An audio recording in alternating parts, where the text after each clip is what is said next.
Picture the Crimean Peninsula for a second.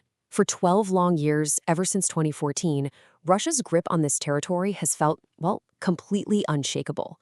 It was normalized, heavily fortified, and by most accounts, considered an irreversible reality.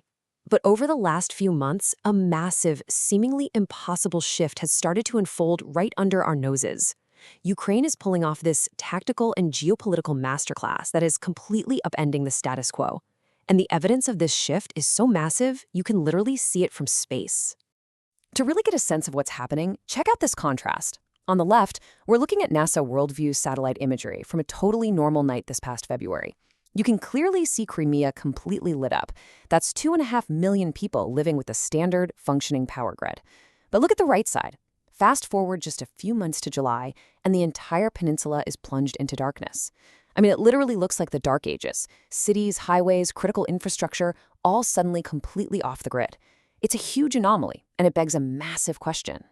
How exactly is a smaller military force successfully dismantling what was universally recognized as an impenetrable, untouchable fortress?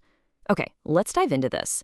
To understand how Ukraine is literally turning the lights out on this peninsula, we first need to understand the invisible shield that Russia built around it and the absolutely brilliant engineering Ukraine is using to tear it down.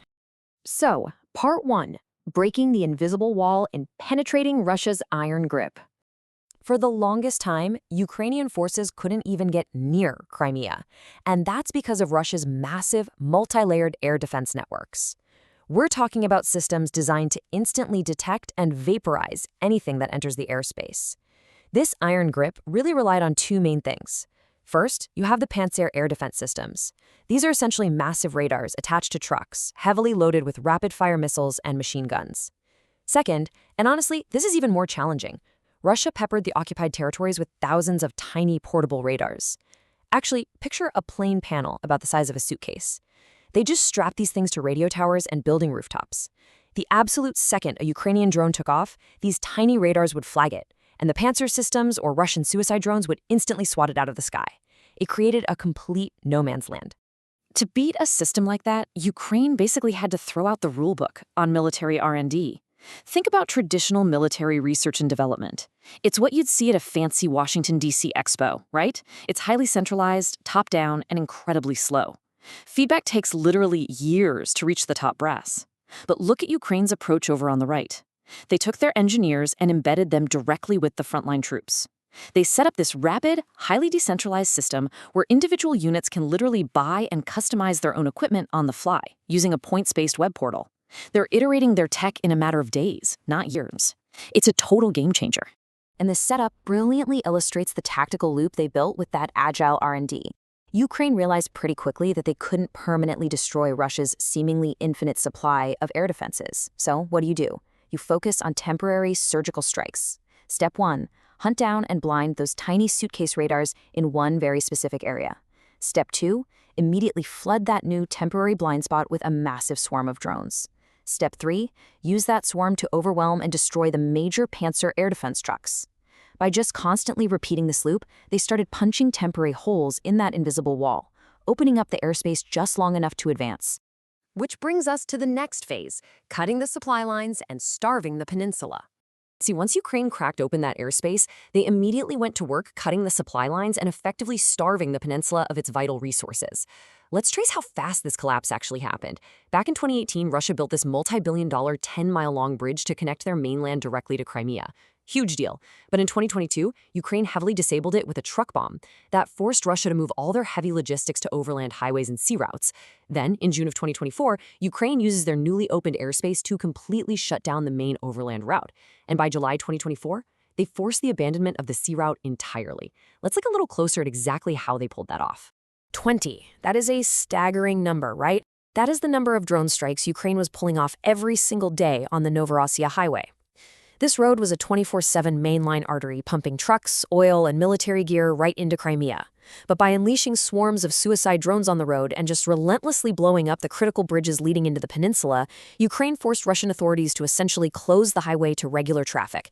They completely transformed it into the highway of death.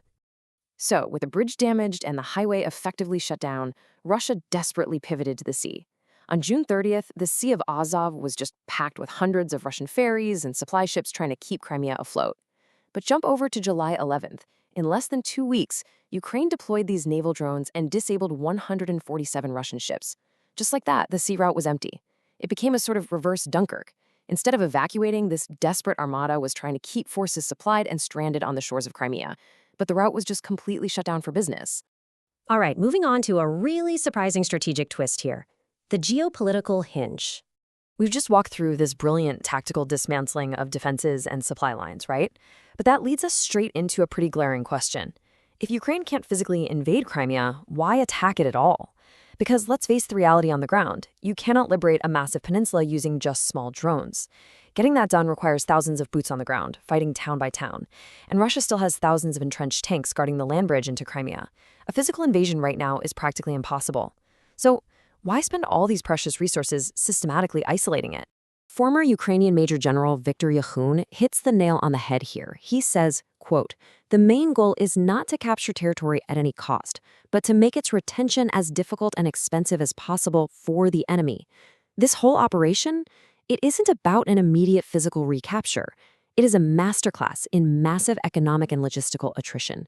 Ukraine is intentionally turning Crimea from a massive strategic asset into an incredibly heavy, astronomically expensive burden." And man, there is a profound layer of psychological warfare happening here too. Listen to Ukraine's drone commander, Robert Bravedy. He notes that they actually deliberately leave the remaining smaller sections of the Crimea Bridge mostly untouched, quote, so that Russians on the peninsula can use it to leave. Think about that. By causing massive power outages and fuel shortages, Ukraine is purposely inducing a mass exodus of the Russian tourists who have vacationed there for a decade. It shatters the illusion. It completely breaks the feeling that Crimea is somehow permanently normalized as Russian territory. So let's look at forcing the endgame, which is really a masterclass in leverage. What we're witnessing here is how these incredibly specific micro-drone strikes are being used to fundamentally reshape international peace negotiations and global geopolitical leverage. To really grasp this leverage, we have to understand what Crimea means to the Kremlin. Putin views Crimea as the unsinkable aircraft carrier. It's this massive military springboard, totally filled with airfields and troops, which Russia absolutely requires if they want to push north and capture the highly contested Donbas region, specifically those heavily defended areas known as the Fortress Belt. Without Crimea acting as a stable, secure supply base, the Russian advance in the Donbas is severely kneecapped. By actively contesting this unsinkable aircraft carrier, Ukraine scores 3 massive geopolitical benefits. First, freedom from international pressure. For years, allies just quietly assumed Ukraine would eventually have to surrender Crimea for peace. But by making it an active, burning war zone, it's no longer an easy concession. Second, it gives Ukraine massive leverage in literally any future negotiated settlement. And third, as we just saw, by cutting off that southern staging ground, it directly and immediately relieves the immense military pressure on the Donbas front line.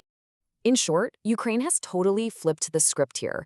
They've taken Russia's undisputed crown jewel and transformed it into a massive, bleeding vulnerability. This completely changes the momentum of the entire conflict. It gives Ukraine's international allies a very tangible reason to hold firm and not force an early peace deal. And crucially, it forces the Kremlin to sit down and recalculate the actual real-world cost of continuing the war. It's no longer just a waiting game where Russia assumes its position naturally improves over time. Which leaves us with this final, really provocative thought to chew on. We started this explainer by looking at satellite images of the lights going out across an entire peninsula, but when you zoom out and look at the broader chess match of geopolitical leverage, could turning off the lights in Crimea be the exact tactical move that finally forces a negotiated end to this war? It just goes to show how brilliant, agile engineering on the front lines can ripple outwards to shift the balance of global power. Thanks for joining me for this explainer, and definitely keep questioning what you see on the map.